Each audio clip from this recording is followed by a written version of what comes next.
In 37 countries around the world, voting is mandatory. Some countries impose fines if an eligible voter does not show up at the polls. Would mandatory voting work in the United States? On this week's edition of The Professors, mandatory voting, what kind of difference does it make on a democracy? If a U.S. citizen doesn't want to vote, I feel that he or she shouldn't have to vote. I think it's up to the citizen if he or she wants to vote. I feel it would probably be better, because then everyone gets to say in it and they can't complain when something that they don't like doesn't happen because they voted, so they had a say in it. It's only been done at the state level, and it goes back to colonial law in the state of, I believe, Georgia. Bill Settles is a professor of humanities at Truman College, one of the city colleges of Chicago. He doesn't believe mandatory voting is politically feasible in this country. Settles says everybody at both ends of the political spectrum talks about getting more people out to vote. But listen to Paul Weyrich, considered the father of the conservative movement, speaking to a group of Christian conservatives in 1980. Now, many of our Christians have what I call the goo-goo syndrome, good government. They want everybody to vote. I don't want everybody to vote. Elections are not won by a majority of people. They never have been from the beginning of our country, and they are not now. As a matter of fact, our leverage in the elections, quite candidly, goes up as the voting populace goes down. Settles says those in power don't want to make it easier for people to vote. I don't know how we could, in good conscience, demand that people vote, leaving things as they are now. And I don't think anybody has a political motive to make changes. The system is working for the politicians. Settles says it's a delusion to think you have a democracy just because everyone is voting. They had votes in the Soviet Union, you know.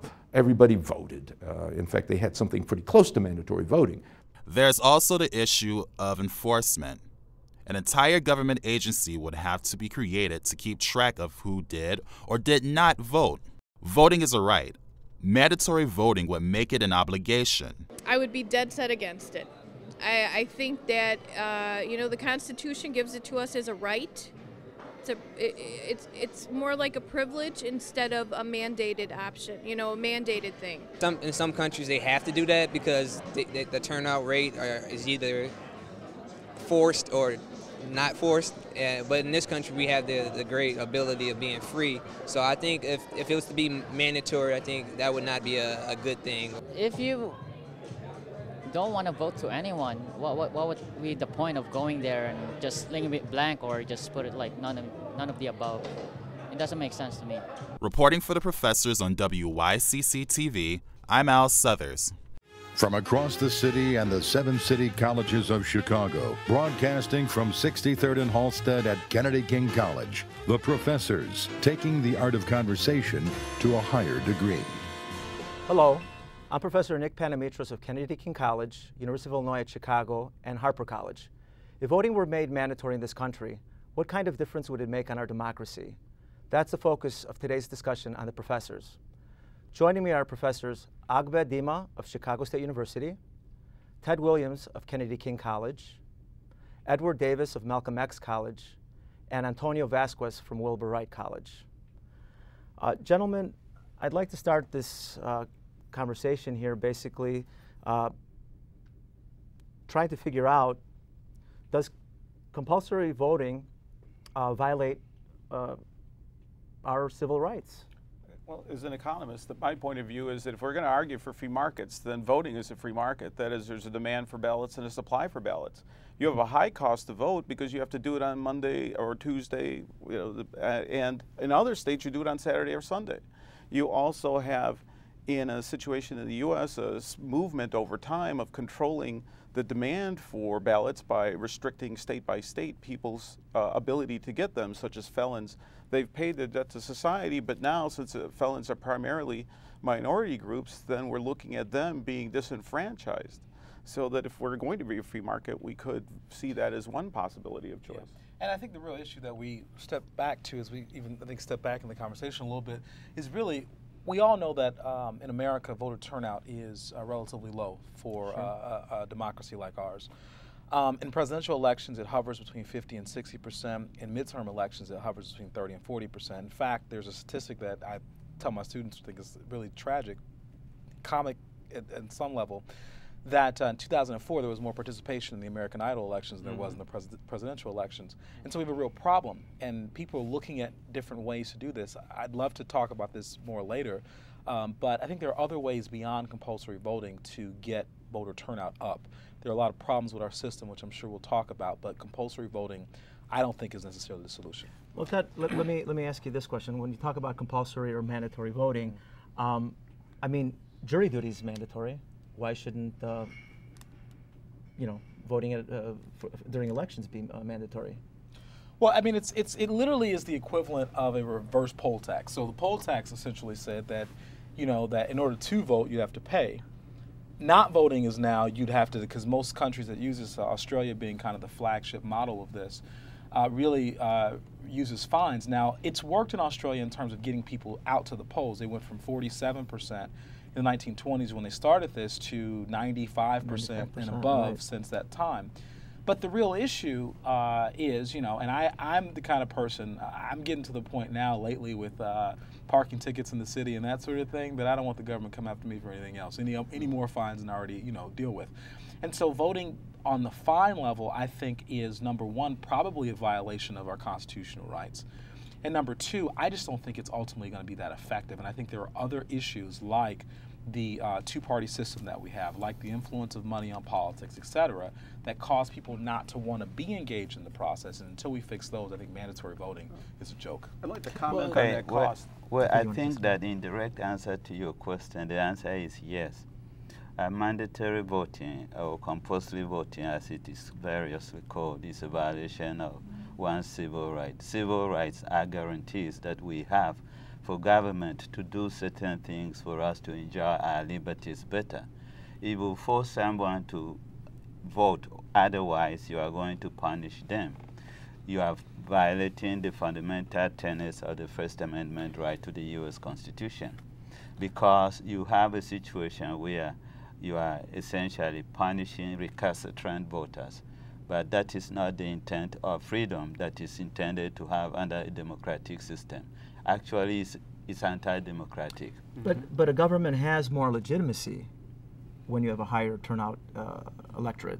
So did the Soviet Union have a legitimate government when they had one candidate and they had 100% turnout? Well, we don't have one candidate. We have two candidates. Which is just one more than one. And this is part of our problem. We have the illusion of decision when we have just two candidates who we can vote for. If we were to have much more of an open system where we had possibly 6 or 7 candidates who made it all the way to the final round, perhaps we could have more choice and people would actually want to go out to vote. Even as we talked about the idea of voting in terms of economics, where the incentive would be perhaps the government give us some sort of tax credit for going out to vote, $10 tax credit or $50 tax credit for those who participate in our democracy. I don't know, that could... And to go to that idea of cost, like when you mentioned Australia, they vote on Saturday and Sunday. Idle, you just do it from your phone. Yeah. You don't have to spend hours getting educated about through a politician's position on a statement. You then don't have to drive 20 minutes, wait a half an hour, get up early, or leave late from work in order to accomplish this voting task. Yeah. And I think the education issue is probably a greater problem than even the turnout issue. I tell my students that voting is like carrying a loaded weapon. You can do a lot of damage if you don't know how to use it. Right. And I think when people vote and they're ill-informed, I think on many levels there's a lot of damage that still can be done. And so in this conversation about voter turnout, if we miss the conversation about voter education, which is equally as important, I think we missed the boat in the whole discussion. Well, it's interesting. Go ahead. Yeah, you have made an important point in the sense that if you force people to vote with a law mandating that they should vote, you end up having votes that are called donkey votes. Mm-hmm. They go in there and they cast the ballot just to escape punishment from the votes. And the ballots do not reflect any understanding of the issues, but they reflect the understanding that if they don't vote, there would be some form of social reproach. So I don't think that participation is necessarily enhanced by mandatory voting, as some studies have shown. Yeah. Mm-hmm. I don't even think that legitimacy is conveyed when you have people doing something against their way.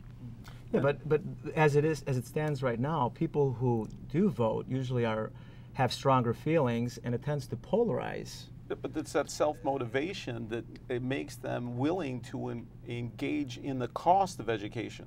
So I'm a city college professor, let's say, and I'm sitting there thinking, do I spend? Yeah, let's just say you are. Hypothetically, you're out there, you're making a living.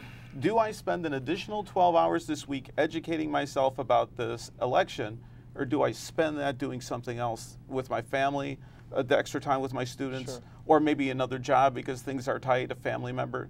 Do I really willing to give up that? And I compare that to my benefit, my one vote, versus an additional 12 hours? Yeah, and your one vote, when you're voting for, in a presidential situation, you're voting for electors, right? So your one vote, when you're not necessarily directly affecting the outcome of the election, makes people feel like it's really not worth their time. When you also know that in a two-party system, where we have a winner-take-all system, where people, you're only, and I've investigated this personally for, a number of reasons, the amount of signatures that one needs to run outside of the two-party system, all across our state, all across the nation, is on the average 2 to 3 times more than a traditional party candidate. And what that does is obviously it keeps a level of stability in the system, but proportional representation, allowing for independent candidates to come in on a more equal basis, I think increases people's idea and belief that their vote actually does matter. And that, to me, is at the heart of our problem. Well, as we see, what actually happens is the minority really winds up taking the election. If we have a presidential election where 60% of the people actually do go out and vote, we see that somewhere around 30, 35, 36% of the population actually will control the outcome of a presidential election, and it's even lower in those off years when we have the elections. So what can be worse than that? But a What can be worse minority than that? rules. Well, this takes us to the question of whether or not we really do have a democracy. Do we have a democracy, or do we have an oligarchy, or do we have just a system where a small group of people actually run our country, or do we really want to have a democracy where the majority, or where a majority of people feel as though that they have some sort of contribution that they're making? The prevailing total lower voter turnout is that if people are not participating, they are somehow satisfied with what is going on. But if something bothers them with the system, they will go out there and try to change it. But we're trying to take the system as it is, change it. During the conversion, there's going to be some issues, but then later on, as people are forced to participate, of course, there are going to be those who will never care and never want to vote. So that's why I'm for personally mandatory attendance rather than voting. At least show up at the place, show that you walked into the building, and then you're out of there. What does that accomplish? There's no change to the choices you have with you. As Edward was saying, when we talked about this earlier, it is no longer an independent body that handles the debates between candidates. It is no longer the League of Women Voters that is an arm's length from these politicians. It's the Democratic and Republican parties that are controlling our national presidential debates. I don't disagree with you, but if you have people going there, you're going to be surprised how many people are going to actually do some research, perhaps look at the candidates and see what's available and what they advocate or believe in. So my feeling is that you're saying basically that if you force people to vote, that there's no good outcome, and I think that there's very good outcome. There's going to be always those problems. If we're talking about change, then we might as well really change the heart of the system rather than just a peripheral change. If we're really talking about altering things, and that's my issue and with that dynamic change has to come with education. We have to look at our K through 12 system. We have to look at our community college system to integrate it completely. Right, to integrate this system completely, so that we can have education which informs our citizens about their rights and about their right to participate in the obligation to participate. Well, we hope it would, and I think that most proposals about this have included that, but it really is very important. But on top of that, because I teach political science every day, and I look at, even after I spend a semester with students teaching them about the political process, many of my students say, you know what, now that I know all this, I really don't want to vote now. Because now I understand the influence of money, I understand the two-party system, and so what I have seen, and this is where I am hopeful, I'm more hopeful about models of direct democracy today, like the referendum questions that are on the ballots, different places, and how they're binding in certain states. I'm more hopeful about that as a way to get people involved than I really am right now about our representative model. But if we are going to have low turnout, how are you going to deal with the issue of people participating in order to give a voice to issues on the referendum? Because the argument is that if they believe that their vote matters more, then they will be more willing or more likely to participate. And I think part of it, and studies have shown very clearly, that one of the major reasons people do not vote is they feel like their vote does not count. Yeah, but that goes for the vote as well. I think the fundamental issue that we should consider is one of the cardinal elements of democracy is majoritarianism, meaning decisions in a democracy have to be made by majority vote, including electing officials who we then go and carry out policies. If that is not going to happen, maybe rather than mandating that people should vote, we should find a better way of making decisions in a democracy. Well, to the majority, we have 2000 to think, where we had a majority of the popular vote for one president, and the other one won because of representation. So you analyze that, and you again step back and say, what good was my vote?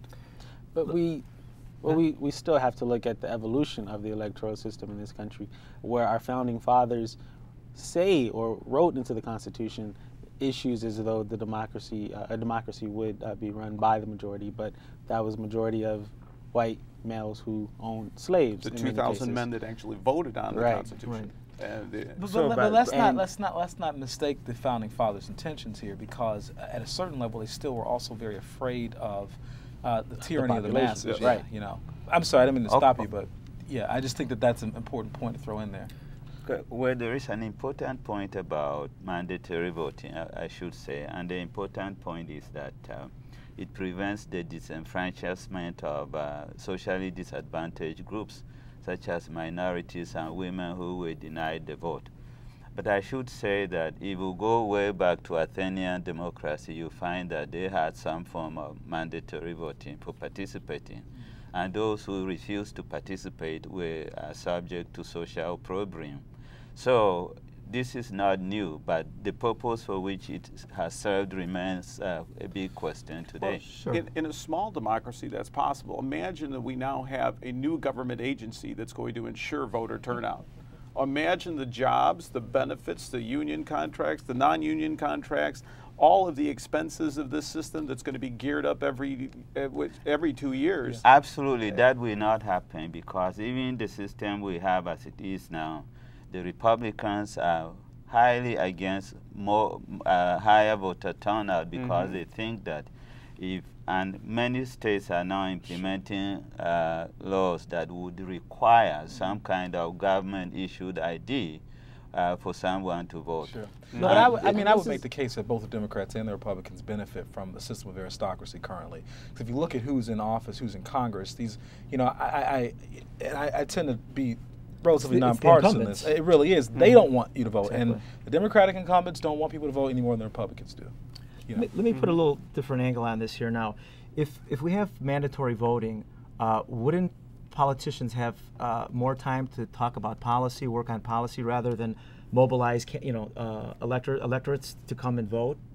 Well, this is true. There would be less time spent on the campaign trail. There would be much more time spent in Washington, or spent down in Springfield, or spent actually getting the job done, and less time trying to raise funds. There wouldn't be the need for fundraising at the level that we now see, and it wouldn't be about so much the candidate who has raised the most funds who could actually win. I'm sorry, I may have missed that. Why would mandatory voting cause them to campaign less? Because they're not going to be spending time trying to get people to come out and vote, because they're already out voting, so they'd have to address issues and work on their policy, statements and things of the sort. But now, in order to attract, since you've got mandatory voters, you have your two blocks that are more or less consistent within the parties, but then you now have to appeal to even the more extreme wings of both sides in order to bring them in to vote. Absolutely. So you could end up with a more extreme situation where now the Republican has got his block that is going to be there in a block of independents, and now to be able to win, I've got to pull that other extreme end of my party even more. Moreover, in a situation where we have these physical exigencies, you have a situation where people are going to participate more. which means that states are going to spend more money sending out election notices as they are mandated by law. Where is the money going to come? Yeah, going to cut schools, education, Medicare, so welfare.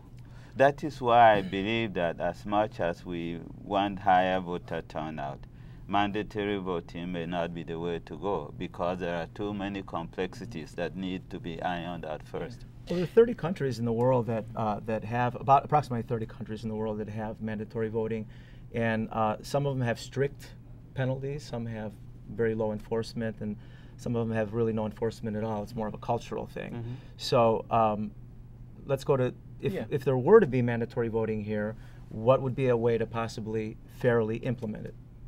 Well, I just don't think there is one, so I can't answer that question. But what I will say is that some people have argued, there's a school of thought here, it's the rational ignorance effect, that people, they don't get involved, they don't know, and by not knowing and not being involved, that really is a vote. It is a statement of protest, ultimately saying, listen, I choose none of the above, and that is my vote. And honestly, in many levels, that is a viable, I think, form of protest if you're dissatisfied with what you have as an option. And I don't think that's necessarily a bad thing. I mean, obviously I want voter turnout just like everyone else does, but I do respect Americans' rights to say, hey, I want none of those bums. But the stats you brought in earlier, you said 40% the last congressional election turned out and voted. Sure. A majority of that basically voted 21%. whoever in. Yeah, 21% voted in, approximately 21% voted in the person. Is that fair? Well, is that correct? Okay, let's look at the last mayoral election. Let's bring it home for a second. Sure. Because we had about 30% turnout for Mayor Rahm Emanuel won. And that was the turnout. Yeah, that was a turnout, right? So the majority of that? Yeah, well, yeah. And so, but the point here is that many people, the people who were apathetic, yet people who were disengaged, ill-informed, etc. But on top of that, you had people that saw the writing on the wall. When you have a candidate that rolls into town that's backed by the president, that has big business behind him, you've got a splintered group of candidates in the African American community, Latino community, etc. You realize that that there is really not a lot of hope for this gentleman not winning, and I think that and it was 30% last time Mayor Daley ran. It was the same kind of situation. And so I think that, once again, speaks to the heart of the problem about why people are not involved. And many people, I would suggest, said, hey, this is my vote. I don't want them. I'm not participating. Yeah, the other thing is you have a Congress whose approval rating is in the teens now. To mandate people to vote for individuals whose approval rating is that low, it's unconscionable. Today, there is a parliamentary election in Iran, as many of you probably know. And the Iranian leaders are saying to their people, go and vote, turn out in huge numbers. If you don't do so, you already know we are under threat of foreign attack. They will attack us now because they will think that the leaders are not liked. This is what they are placating to the electorate to get them to vote. So I think that it is important for people to get out to vote. The way to get them to do that is more tricky than mandatory voting. And the question, of course, is when we have these mandatory systems like in Iran, are people actually voting their conscience, or are they voting because they're afraid? Sure. Because they're afraid of their government. I'd like to get some final thoughts from all of you. Ted, do you want to start? Fear works. And I mean, it just does. If you look at major movements within this country, it has been fear that has fueled a lot of development, good and bad, in the political process. And when people feel like their interests are threatened, then they oftentimes get engaged. And when they feel like they're not, maybe one of the major reasons why we have such low voting is that people don't feel as fearful as maybe they should about certain things. And we see that when they do, and unfortunately that's used to demonize different groups or whatever, but it does cause people to get engaged. So I would say, I guess, in closing about all of this, as I said before, we have to have a holistic approach to the issue of voter apathy. And that mandatory voting, which I probably was for at some point in my life, the more that I think about it, the more I feel like it is just a Band-Aid on a gunshot wound, and it will not work. And if you're going to go with mandatory voting, then you have to make it completely accessible.